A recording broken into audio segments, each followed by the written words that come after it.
horrific crime that has been drawing parallels with Delhi Shraddha Walkar and Nikki Yadav murder case. A 48-year-old man in Hyderabad has been arrested for murdering his live-in partner. This arrest comes a week after the victim's severed head was found on a footpath near a dump yard in Hyderabad itself. The accused had chopped her body into several parts, dumped her head and stored the rest of it in a fridge and in a suitcase. The accused and the victim, identified as a 55-year-old woman, were in a relationship since the last 15 years.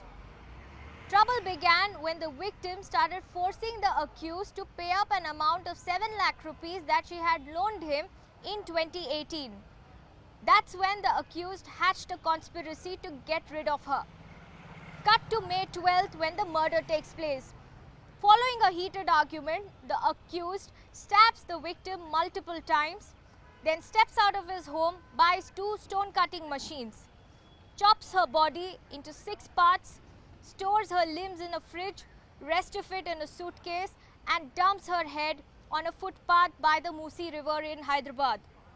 He then goes one step ahead, calls her relatives, drops messages to them to ward off any suspicion. To control the stench, he buys phenol and other kind of perfume-related substances to ensure that everything seems normal.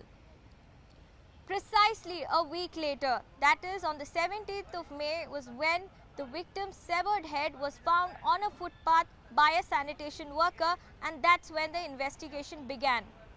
The police set up 8 teams to crack down on the case, which took them almost a week to solve.